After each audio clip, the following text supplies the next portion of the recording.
네, 베드로전서 4장 7절 말씀을 가지고 주일 예배를 통해서 기도라는 제목으로 하나님 말씀 증거하겠습니다. 제목이 굉장히 짧죠. 잊지 않겠죠. 기도. 8월 마지막 주에 우리가 예배에 대해서 한번 말씀을 나눴었죠. 예배 시간을 내 편의에 맞추면 안 되는 이유라는 설교였는데요. 여러분 무슨 내용인지 혹시 기억하십니까? 예배는 하나님을 높이는 시간이고 하나님은 예배하는 사람을 찾으시기 때문에 예배에 찾아오신다, 임재하신다 그랬죠. 그래서 예배는 하나님을 만나는 시간이다라고 이렇게 말씀을 드렸고, 또 뭐라고 했어요? 예배는 하나님께 드리는 것이기 때문에, 그죠? 우리가 그냥 뭐 구경하러 오는 것이고 또 즐기러 오는 것이고 이런 것이 아니라 하나님께 드리는 것이 예배이기 때문에 하나님이 기뻐하시는 것이 되야 된다고 했죠. 예배는 사람이 기쁜 것이 아니라, 물론 하나님께서 주신 은혜와 또 뭐 이런 것들로 사람도 기쁘겠지만 가장 중요한 것은 하나님께 기쁨이 되는 예배가 되어야 된다. 그래서 여러 가지 준비가 있어야 된다고 그랬죠. 가급적 옷도 좀 미리 준비해서 정성껏 입고 나오고, 예배 시간도 잘 지키는 모습들이 필요하고, 특별히 마음의 중심이, 하나님은 우리 겉만 보시는 분이 아니라 우리의 마음의 중심을 보시기 때문에 우리의 마음까지도 준비된 그런 예배를 드려야 된다고 말씀드렸습니다. 그리고 제일 중요했던 게 뭐예요? 예배는 하나님과 나를 연결시켜주는 것이기 때문에 반드시 우리가 예배를 놓쳐서는 안 되고 평생 주일만큼은 지키는 청소년이 되자, 중고등부가 되자 이렇게 말씀드렸는데 여러분 좀 기억나셨으면 좋겠네요. 자, 오늘은 기도에 대한 말씀인데요. 기도가 무엇인지, 여러분 건의함에다가 기도 좀 잘하고 싶다, 기도에 대해서 알고 싶다 이렇게 질문한 친구들이 있었는데 그 답변이 될 것 같습니다. 기도가 무엇인지 어떻게 해야 되는지 말씀을 통해서 좀 정리하는 시간 됐으면 좋겠네요. 자, 먼저 오늘 본문은 베드로전서는 이런 거예요. AD 67년에 다시 64년에 AD라는 것은 그 아노 도미니 이래갖고 주님의 해라는 말이라는 것은 여러분이 뭐 거의 다 모르겠지만 BC는 아세요? BC 신용카드를 말하는 게 아니라 BC는 Before Christ, 그래서 예수님 탄생 이전, 뭐 기원전 뭐 이렇게 얘기하죠. 예수님 탄생하기 이전을 BC라고 그러고, 우리 예수님이 그래서 이제 BC와 AD를 나누는 역사의 어떤 기준이 되는 그런 상징이라는 분이라는 거죠. 그런 이제 역사의 구분을 하는 그런 예수님의 기준이 되는 그 시점인데, 하여튼 AD 64년에 로마에서 네로 황제라는 인물이 기독교인들을 엄청나게 핍박한 사건들이 있었습니다. 이때 이 시기에 예수님의 수제자였던 첫 번째로 제일 뛰어난 그 제자였던 베드로 사도가 소아시아라고 하는 그 소아시아에 있는 여러 교회들을, 뭐 갈라디아 교회나 갑바도기아 교회나 비두니아 교회나, 여러분 뭐 전혀 관심이 없겠지만 그런 교회 성도들에게 앞으로 엄청난 핍박이 다가올 것이다. 예수 믿는 것이 만만치 않아. 니네 아주 힘든 일들을 겪게 될지도 몰라. 신앙 지키기가 만만치 않을걸. 뭐 이런 상황이니까 니네 끝까지 믿음 잘 지키고 뭐 신앙생활 잘해라. 이렇게 하기 위해서, 위로하고 격려하기 위해서 보낸 편지가 바로 베드로 전서입니다. 여러분 베드로 전서가 어떤 성경이라는 것을 뭐 상식적으로 좀 알아두시고, 그러면서 베드로가 당부를 한 말씀이 오늘 본문이죠. 베드로전서 4장 7절, 만물의 마지막이 가까웠으니 그러므로 너희는 정신을 차리고 근신하여 기도하라. 앞으로 큰 어려움이 닥쳐올 상황입니다. 그때 베드로 사도는 정신 바짝 차리고 근신하면서, 여러분 근신이 뭐예요? 학교에서 말썽 일으키면 일정 기간 동안 학교 못 나오게 뭐 하는 정학 이런 거 있죠. 이런 거 이제 근신이라고 그러는데, 여기서 말하는 근신은 그런 근신이 아니라 말이나 행동을 삼가하고 조심해라, 뭐 이런 의미죠. 이런 의미의 근신이죠. 그렇게 하면서 뭘 하라고 그래요? 정신 차리고 기도하라고 그런 거죠. 기도. 왜 그렇습니까? 예수 믿는 성도가, 크리스찬이 어려움을 당할 때 이것이 끝이다 하는 위기를 만났을 때 힘과 능력을 주는 것이 바로 기도이기 때문에 그렇다는 거예요. 여러분 마가복음 9장 29절에 우리가 잘 아는 말씀 있죠. 예수님께서 하신 말씀인데, 이르시되 기도 외에 다른 것으로는 이런 종류가 나갈 수 없느니라 하시니라. 어떤 아버지가 아들을 데리고 예수님께 나왔습니다. 이 아들은 어떤 아들이었냐면 귀신 들린 아들이었죠. 심한 귀신이 들려서 막 불 속에도 막 뛰어들고 물에 빠져 죽으려고 그러고, 막 어릴 때부터 이런 일들이 있었던 아들이었다는 거예요. 굉장히 참 키우기 힘들었겠죠. 근데 이 아버지가 예수님의 소문을 듣고, 예수님이 이제 병자들을 고쳐주시고 귀신도 쫓으시고 한다는 걸 들었기 때문에 나왔죠. 근데 나왔는데 예수님을 직접 만나지 못하고 일단 제자들에게 찾아갔죠. 그래서 제자들에게 귀신을 쫓아달라고 했는데 제 아들이 귀신을 쫓아냈어요? 못했어요? 제 아들이 하지 못했죠. 그래서 예수님께 다시 그 아버지가 아들을 데리고 나왔습니다. 그래서 이 아버지가 예수님한테 예수님 하실 수 있으면 불쌍히 여기셔서 좀 도와달라고. 그러니까 예수님께서 그러시죠. 야, 할 수 있거든이 무슨 말이냐. 믿는 자들에게는 능치 못함이 없다. 이러시면서 귀신을 쫓아주셨어요. 예수님의 제자들이 자기들은 못했는데 예수님 하시니까 좀 살짝 민망하고 쪽팔리기도 하고 막 이래서 나중에 예수님한테 물어보죠. 예수님, 예수님은 귀신도 막 이렇게 get out, 그럼 막 꺼져 나가고 막 이러는데 우리는 왜 못합니까? 왜 우리는 귀신을 못 쫓아내죠? 막 이러니까 예수님께서 하셨던 대답이 아까 읽은 말씀이죠. 기도 외에 다른 것으로는 이런 종류가 나갈 수 없다. 기도 말고는 하나님의 능력이 나타날 수가 없다. 기도가 능력이다. 이런 말씀이죠. 그래서 우리가 무슨 일을 만나든지 하나님의 능력으로 해결되는 인생을 살기 위해서는 반드시 뭐가 있어야 돼요? 기도가 있어야 된다는 거예요. 기도가. 베드로가 그렇게 예수님께 배웠기 때문에 큰 핍박이 다가올 때, 대핍박이 다가올 상황에 정신 바짝 차리고 기도하라고 성도들에게 당부를 하고 있는 것이죠. 여러분, 그럼 기도가 왜 필요한지는 알겠죠? 그죠? 기도가 그런 능력이 된다는 거예요. 자, 그러면 기도가 무엇입니까? 하나님의 능력을 나타나게 하는 능력과 같은 것이죠. 그죠? 하나님의 능력을 나타나게 하는 통로가 되는 것이죠. 여러분의 인생 가운데 도저히 내가 해결할 수 없는 일들이 벌어진다? 그러면 그때가 바로 기도에 힘써야 될 때라는 거예요. 하나님의 능력을 나타내게 하는 것이 기도이기 때문에. 그죠? 그래서 우리가 기도를 놓치면 안 되는 것이죠. 기도를 통해서 여러분의 모든 문제가 해결되는 그런 체험들이 다 있기를 바랍니다. 자, 여러분, 중요한 것은 기도는 우리가 누구에게 하는 거예요? 옆에 있는 친구에게 하는 것이 아니라, 선생님에게 하는 것이 아니라, 전도사에게 하는 것이 아니라 누구에게 하는 것이죠? 하나님께 하는 것이죠. 하나님은 우리와 어떤 관계에 있으신 분인가요? 갈라디아서 4장 6절에 보니까 너희가 아들임으로 하나님이 그 아들의 영을 우리 마음 가운데 보내사 아빠 아버지라 부르게 하셨느니라. 여러분, 하나님을 우리가 뭐라고 부른대요? 아빠 아버지라고 부른다고요. 자, 그러면 우리가 하나님과 어떤 사이겠어요? 이웃집 아저씨와 이웃집 애들 사이가 아니라 아버지와 아들의 사이죠. 아버지와 딸의 사이죠. 그죠? 자, 보세요. 자녀가 아버지한테 뭔가 필요한 게 있으면 부탁드리고 도와달라고 그러고 내가 이런 일이 있다고 말하는 게 뭐예요? 그걸 대화라고 그러잖아요. 그죠? 대화. 그러면 하나님과 우리의 관계가 아버지와 자녀의 관계인데 우리가 하나님께 뭔가를 요구하고 부탁드리고 도와달라고 하는 거, 내가 이런 일이 있었어요 라고 말씀드리는 거, 이걸 뭐라고 그러겠어요? 우리가 하는 기도를 그렇게 얘기하잖아요. 그죠? 그러면 기도는 곧 무엇이라는 것입니까? 하나님과 우리의 대화를 말하는 것이겠죠. 그죠? 그래서 기도는 우리가 부담 갖고 너무 힘들어하고 피하고 막 이럴 것이 아니라 기도 맨날 너 오늘 기도 좀 할래? 그러면 저 기도 못해요. 이렇게 막 부담스럽게 하는 것이 아니라 자연스럽고 편하게 할 수 있는 그런 것이 돼야 된다는 거예요. 자, 그런데 보세요. 기도가 하나님과의 대화인데 여러분, 대화라는 것은 거의 혼자 일방적으로 떠드는 것을 대화라고 그러지 않죠. 그죠? 혼자 떠드는 것은 독백이죠. 대화라는 말은 마주 대해서 얘기를 하는 거, 얘기를 주고받는 거, 이걸 대화라고 하잖아요. 그러면 우리의 기도가 어떤 기도가 돼야 된다는 것입니까? 나 혼자 할 말만 다 하고 끝내버리는 그런 것이 아니라 하나님과 우리가 대화를 하는 것이 바로 기도라는 거예요. 그래서 기도하는 가운데 하나님께서 나에게 뭐라고 하시는지, 하나님의 뜻이 무엇인지 깨닫는 그런 것들이 필요하다는 것입니다. 그게 기도의 중요한 요소라는 거예요. 여러분, 기도를 하다 보면요, 자기가 하다가 알아요. 뭔가 기도를 하는데 점점 그 기도가 안 나오는 거예요. 하나님 앞에 옳지 않은 거, 하나님 뜻에 맞지 않는 걸 기도하면 점점 그 기도가 줄어들어요. 여러분, 한번 기도를 나중에 한번 해보세요. 해달라고 구하기는 하는데 자기도 민망한 거죠. 나중에는 그래서 그 기도가 아예 나오질 않아요. 그것을 통해서 하나님의 뜻을 깨닫는 것이죠. 이게 내 욕심이었구나. 잘못된 기도구나.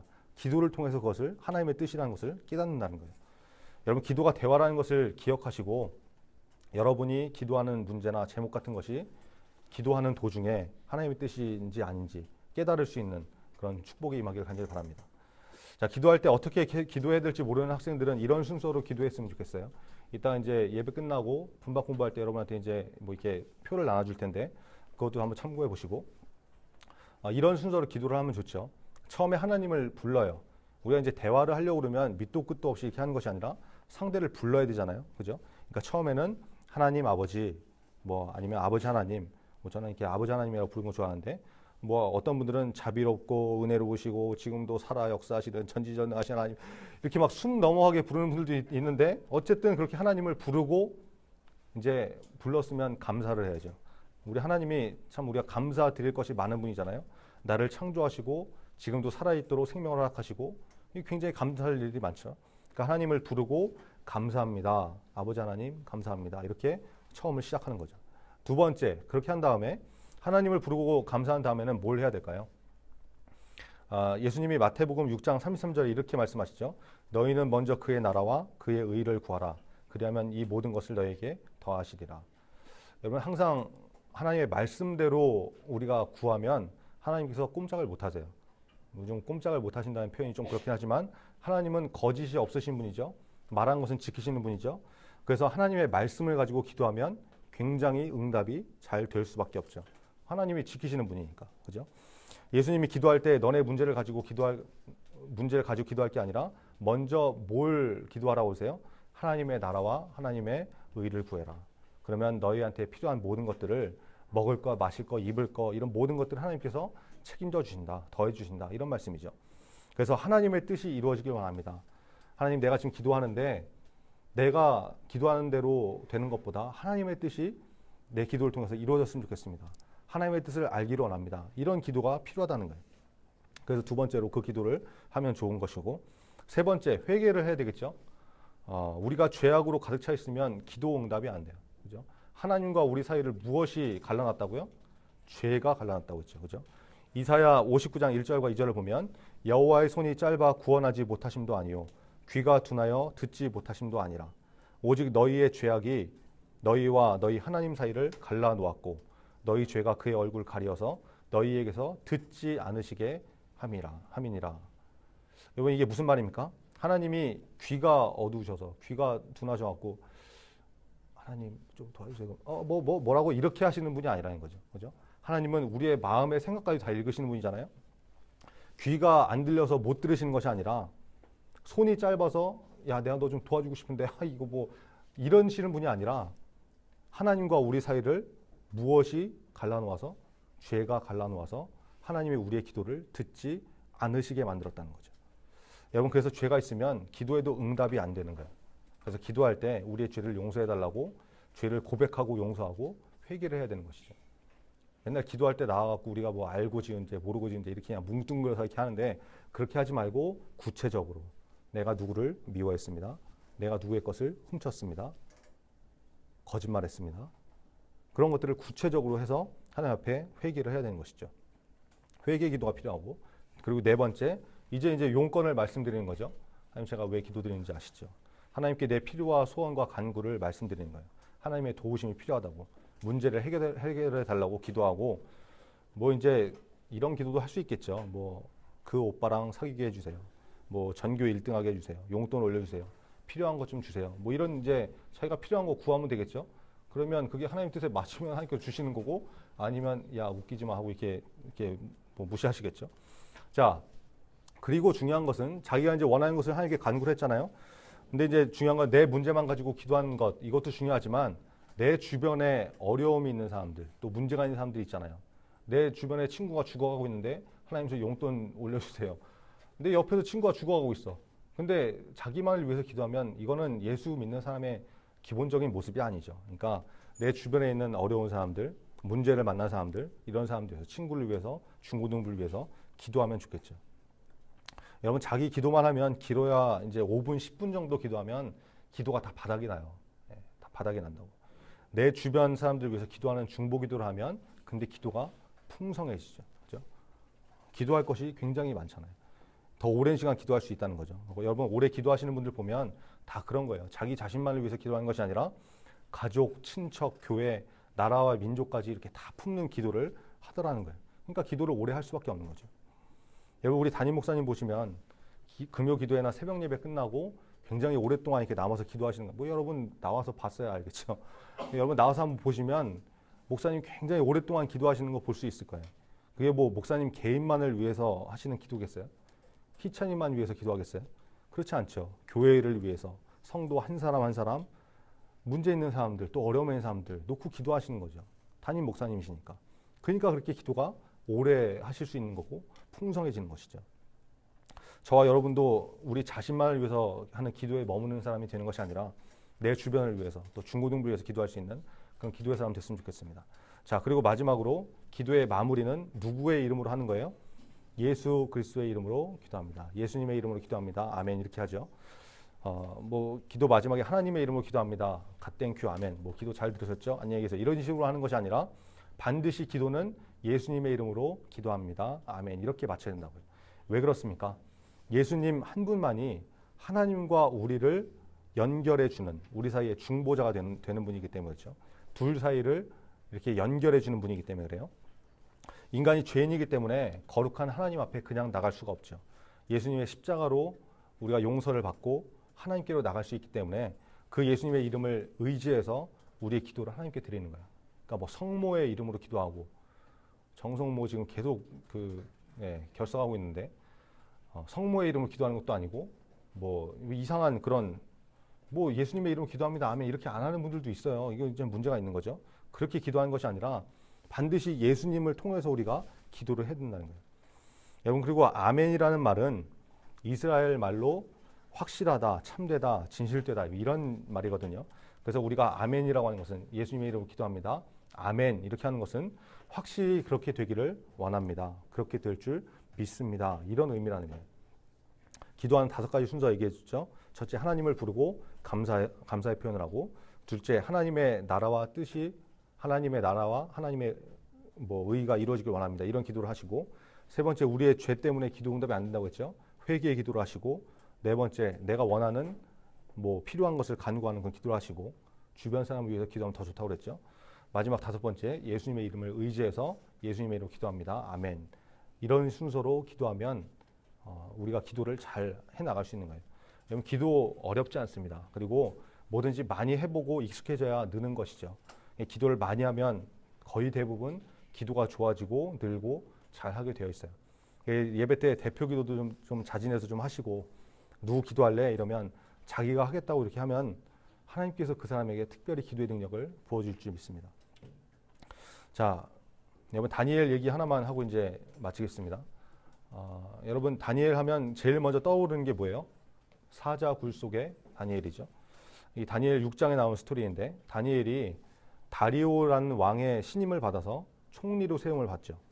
나라를 다스리는데 120명의 고위 관리들이 있었는데 그 120명 중에 총리를 3명을 세웠어요. 그 중에 한 명이 다니엘이었다는 거죠.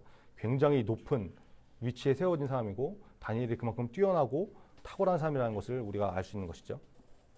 그러니까 주변에 있는 사람들이 다니엘을 시기를 할 수밖에 없었겠죠. 왕에게 그렇게 사랑을 받고 신임을 받고 높은 자리에 앉혀 있으니까. 그래서 다니엘의 흠을 잡으려고 그래서 고발하려고 이렇게 하는데 여러분 털어서 먼지 안 나는 인간 없다고 그러는데 다니엘은 진짜 털어도 먼지가 안 나는 사람이었어요. 그건 딴지를 걸려고 해도 걸 게 없는 거예요. 이게 참 우리가 다니엘의 모습을 보면서 많이 생각을 해봐야 될 대목이죠. 원수가 흠을 찾는데 나를 넘어지게 하려고 하는 죽이고 없애려고 하는 사람이 흠을 찾는데 그 흠을 못 찾겠는 사람인 거예요. 이게 참 대단한 거죠. 근데 하여튼 이 다니엘을 보니까 이 사람이 하루에 3번씩 정해진 시간에 이렇게 없어지는 거예요. 그래서 뭔가 하고 이렇게 따라가 봤더니 뭘 해요? 기도를 하더라는 거예요. 하나님 앞에 기도하는 것을 가지고 이 악한 무리들이 다니엘을 죽이려고 이제 계획을 세우죠. 공격을 하는 거예요. 왕한테 가서 이러는 거예요. 왕님, 새로운 법을 하나 만들어 주세요. 앞으로 30일 동안 기간을 정해가지고 왕 외에 다른 신에게나 사람에게 무엇을 구하면 뭘 해달라고 하는 사람이 있으면 그런 인간이 있으면 사자굴에 쳐넣는 법을 만들어 주십시오. 이렇게 하는 거예요. 왕이 이 나라의 가장 높은 분인데 왕 말고 다른 존재한테 뭘 해달라고 구하는 게 이게 말이나 됩니까? 이건 왕을 무시하는 거죠. 이런 이제 얘기를 막 했나 보죠. 그러니까 왕이 들어보니까 기분이 좋거든요. 그치? 야, 내가 왕이고 내가 모든 걸 다 할 수 있는데 내 말은 곧 법인데 맞는 말이지. 나한테만 구하면 되지. 뭘 다른 인간한테 구해? 이러면서 이제 승인을 한 거예요. 다니엘이 그 소식을 들었어요. 기도하다 걸리면 어떻게 돼요? 사자굴에 쳐넣는다는 소식을 들었어요. 여러분이라면 어떻게 하겠습니까? 앞으로 30일 동안 너 기도하면 사자굴에 쳐넣어. 뭐 이러면 여러분 뭐 사자굴은커녕 뭐 기도하면 성적 떨어져. 너 학교에서 기도하는 거 보이면 내가 너 수행평가 점수 안 좋게 줄 거야. 뭐 아니면 친구들이 너 학교에서 맨날 뭐 기도하는데 너 뭐냐? 이상하게. 너 앞에서 한 번만 더 기도하는 거 보이면 앞으로 30일 동안 기도하는 거 보이면 너 왕따 시킬 거야. 이렇게 한다 그러면 여러분 어떻게 하겠습니까? 그래? 그럼 기도하면 안 되겠다. 30일인데 뭐 이러면서 대부분 안 하겠죠. 그죠? 근데 다니엘은 그러지 않았다는 거예요. 전에 하던 대로 기도했다 그러죠. 다니엘서 6장 10절에 보니까 다니엘이 이 조서에 왕의 도장이 찍힌 것을 알고도, 이게 중요한 거예요. 찍힌 것을 알고도, 법이 그렇게 된 것을 알고도 자기가 집에 돌아가서는 윗방에 올라가서 예루살렘으로 향한 창문을 열고, 숨어서 하지도 않았어요. 창문을 열었어요. 창문을 열고, 중요합니다. 전에 하던 대로 하루 3번씩 무릎을 꿇고 기도하며 그의 하나님께 감사하였더라. 여러분, 다니엘이 모르고 한 게 아니에요. 기도하면 너 사자밥 만들 거야. 고래밥, 사자밥, 뭐 사자밥 만들 거야. 이러면서 기도하면 사자굴에 쳐넣을 거야. 던져넣을 거야. 이걸 알면서도 기도했다는 것이죠. 어떻게 해요? 전에 하던 대로. 이게 중요한 것이죠. 근데 여러분, 결국 어떻게 됩니까? 사자굴에 던져지죠.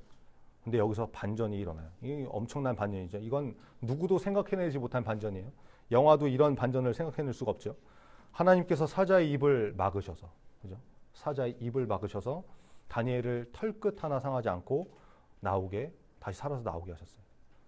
다니엘이 사자굴에 던져졌다가 만신창이 되고 옷 다 찢어지고 여기 막 다 뜯기고 팔 하나 없어지고 이러고 나온 게 아니에요. 하나님께서 사자의 입을 막으셔서, 그 굶주린 사자의 입을 막으셔서 다니엘에게 아무 짓도 하지 못하게 만들었다는 거예요.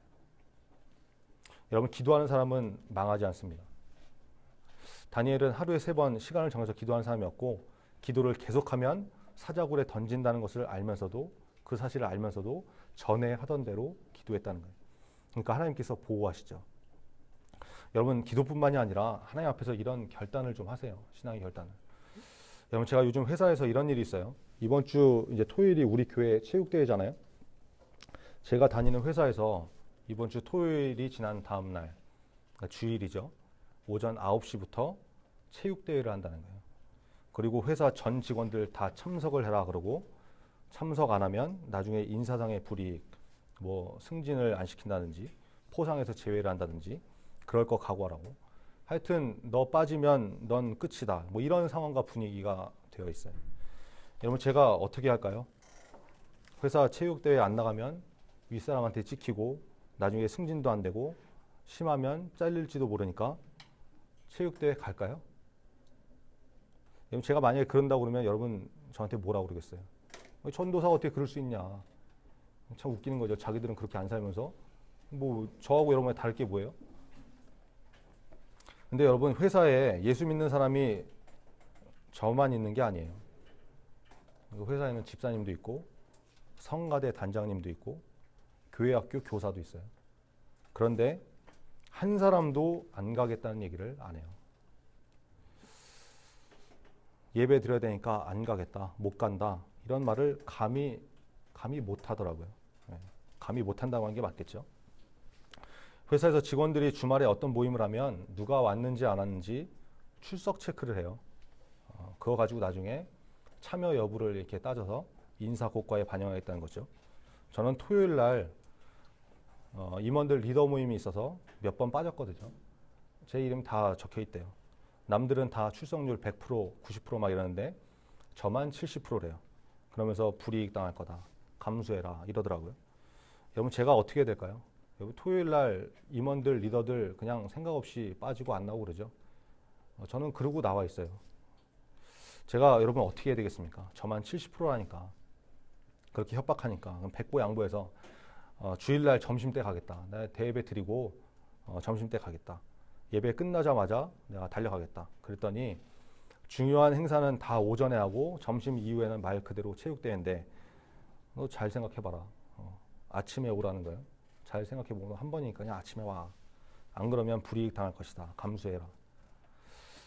여러분, 저는요, 회사에서 잘리는 한이 있어도 9시 예배 나와서 예배 인도하고 설교할 겁니다. 그것 때문에 회사에서 나가라 그러면 너 나가 그러면 나가면 되는 거죠. 여러분, 하나님이 그러면 그렇게 짜려면 저 책임지지 않겠습니까? 저는 그렇게 믿어요. 바보 같습니까? 뭘 그렇게까지 하냐? 주일날 한 번인데, 매주 그런 것도 아니고 이번 한 번인데, 여러분 그렇게 생각하세요? 다니엘은 30일인데, 그죠? 남이 안 볼 때 기도할 수도 있는 것이고 속으로 하나님께 기도할 수도 있는데, 그래? 그냥 그렇게 하지 뭐, 이러지 않았어요. 여러분, 기도하다가 그것 때문에 사자굴에 던져지면 하나님께서 책임지시겠지, 그렇게 하지 아니하실지라도 사자밥이 돼서 죽으면 되는 거지 뭐. 다니엘은 이 자세가 있었다는 거예요. 여러분, 내가 하나님께 기도하는 것을 세상의 힘이 막을 수 없어, 끊을 수 없어, 난 기도한다. 다니엘이 이런 모습으로 살았다는 것입니다. 여러분, 믿음의 사람은 그런 거예요. 세상과 타협하는 것이 아니라 하나님을 위해서 내 이익을 포기할 수 있는 거.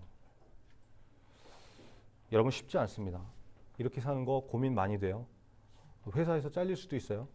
상사한테 찍혀서 회사 생활 참 더럽게 힘들어질 수도 있어요. 그래도 하나님 붙드는 거, 그래도 예배 나오고 기도하는 거, 여러분 그게 믿음 아니겠습니까?